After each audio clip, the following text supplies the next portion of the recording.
these first set of bills would give the Board of Education the authority to approve charter schools.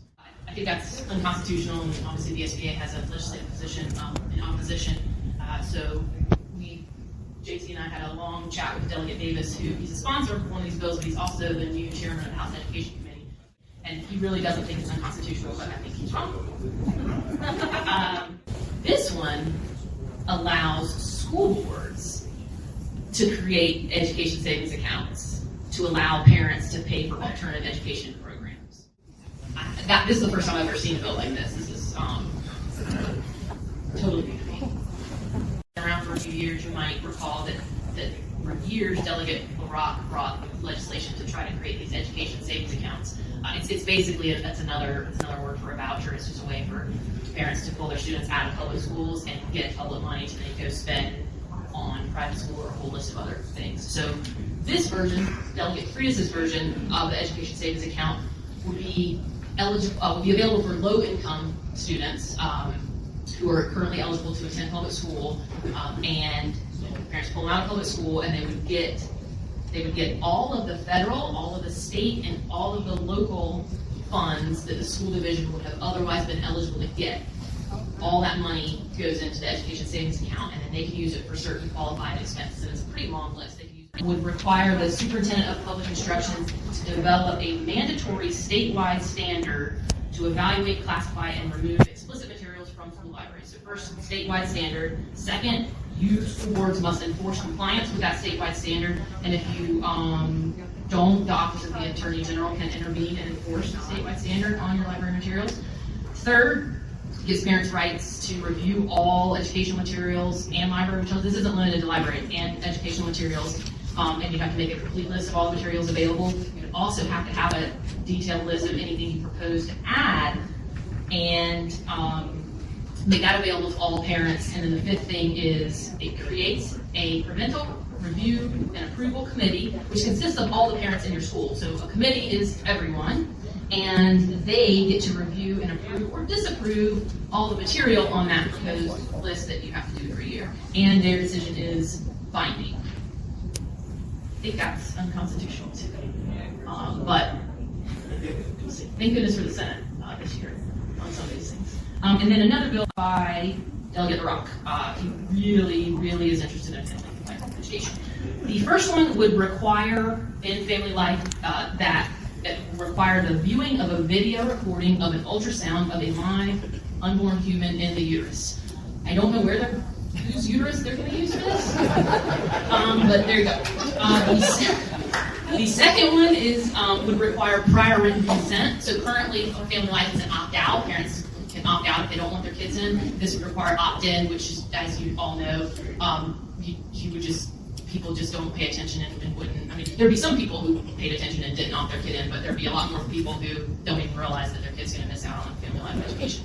And then the last one would limit family life education to 1 hour per year. And during that hour, we have to show the video on the uterus. So this is one filed by Delegate LaRock. He has a lot of these. What this would be is a brand new tax credit for the purchase of instructional materials, courses, or programs of home instruction and private school tuition.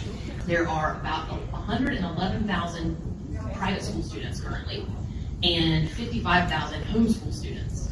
And they could all potentially get a tax credit of half, $500. So if the people who are eligible for this actually claim the credit, that's hundreds of millions of dollars of revenue out of the general fund every year, which doesn't come directly out of our pockets, but it comes out of the general fund, which is where we get a little bit more funding.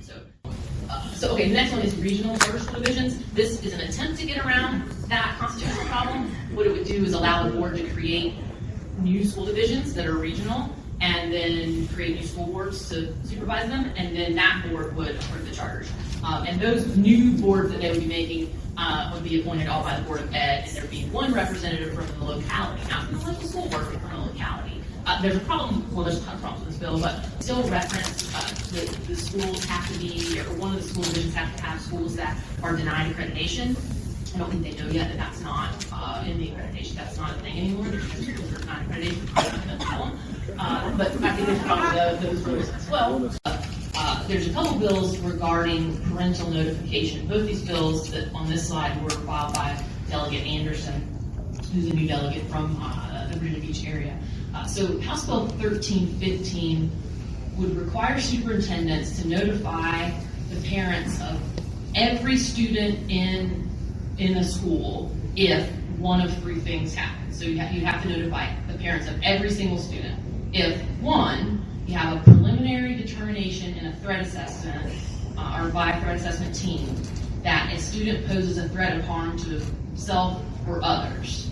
So you could have a threat assessment that the student poses a threat of harm to to himself only, not to anyone else, but you still have to notify the parent of every single child in the school.